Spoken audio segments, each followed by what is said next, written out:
What we're announcing today is that we won't be making further investments, and therefore we won't reach the 28 billion, which is effectively stood down.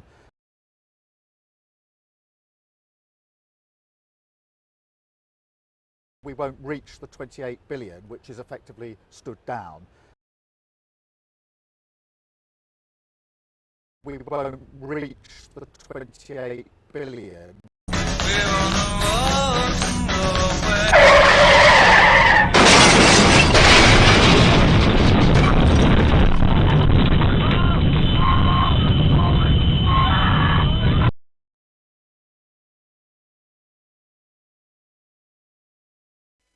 Hello everyone, and welcome back to My Left Eye. Just as news broke that global average temperatures rose 1.5 degrees above pre-industrial levels for the first time ever, Sir Kier Starmer announces that Labour are yet again doing a U-turn on the £28 billion pledge to invest in green energy and renewables.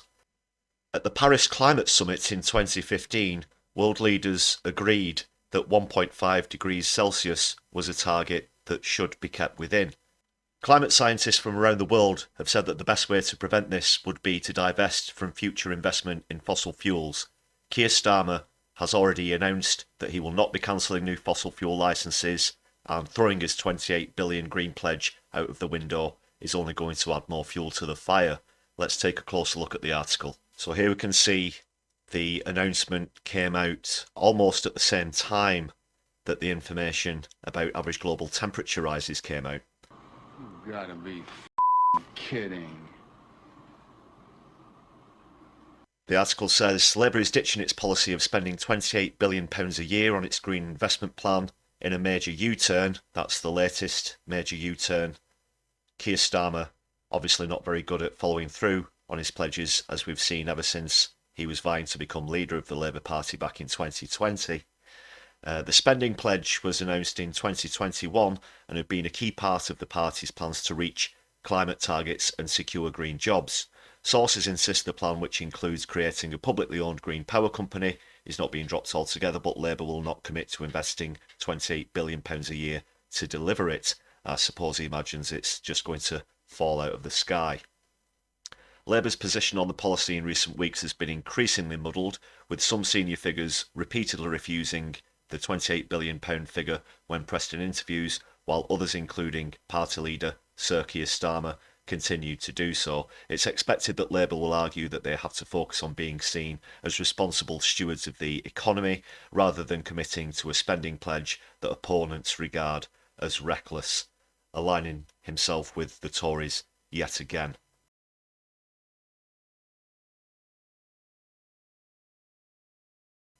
Not only would investments in green energy help to prevent average global temperature rises, it would also relieve many families currently under the huge burden of electricity and utility bills. It's estimated that renewable energy would be 7 to 9 times cheaper. For example, Scotland is already running off of 80% renewable energy. Other countries are heading in that direction as well. The rest of the UK, unfortunately, it seems is way behind. So it's not just about the environment, it's also about helping families, helping people out financially. The next time you get your quarterly energy bills through, if you imagine you were just paying a fraction of that, that is what this pledge is taking away from the citizens of this country if Labour get into government in the next election. He's tried to act as though he's going to be coming into government with an environmental focus, a green frame of mind, but that's simply not the case. Similar to the Tories, he's perfectly happy to let this country continue investing into fossil fuels so that money can go into private hands, private investors, shareholders of fossil fuel companies, and it's just screwing ordinary working people over.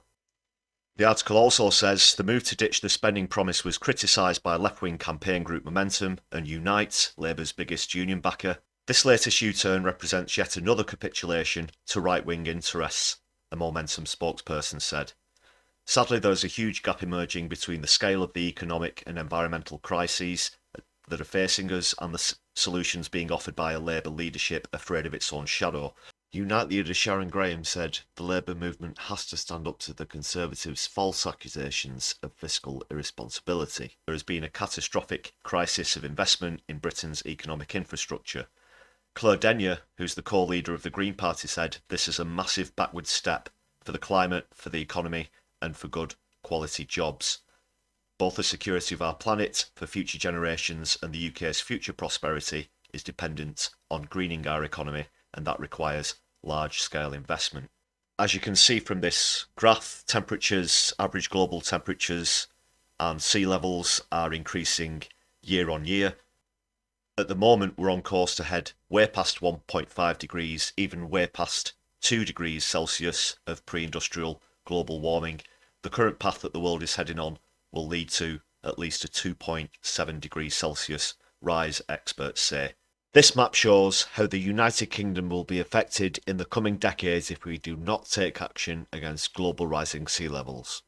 Every tenth of a degree above 1.5 degrees Celsius is essential because that further increases the risk of reaching tipping points and feedback loops, especially with melting ice in the Arctic and Antarctic. And once we pass these tipping points, there is no way back. Current models suggest that even as early as 2035, there will not be any ice left in Antarctica during the summer months. Last year was the hottest year on record. That beat the previous record set the year before that in 2022, when the United Kingdom reached summer temperatures of 40 degrees Celsius for the first time in history. That's a statistic that wasn't expected to come around until the 2050s, and the rate at which climate change, average global temperatures is rising is becoming increasingly alarming for scientists all across the world.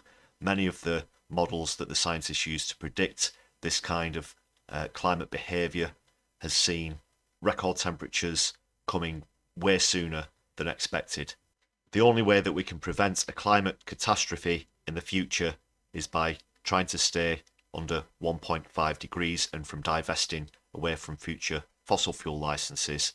As with so many other policies, though, unfortunately, we've seen Kier Starmer ally himself with the right wing and with the Tory party on this issue yet again.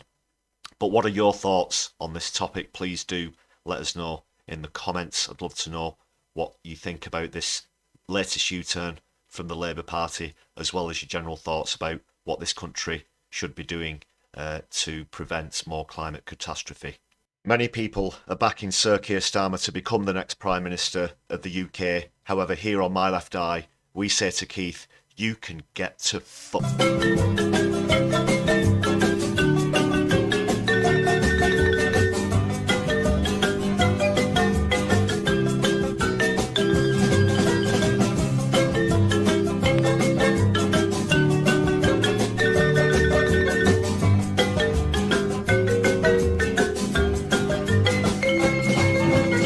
Just wanted to say it's been great to get so many new subscribers recently. If you're new to the channel, you're very welcome here. Thanks a lot for your comments on some of the videos we've done lately. If you've not checked out some of our other content, please do so. You can see one of our videos right now in the bottom left hand corner of your screen. Well, until next time, take care everyone. We'll see you soon on My Left Eye.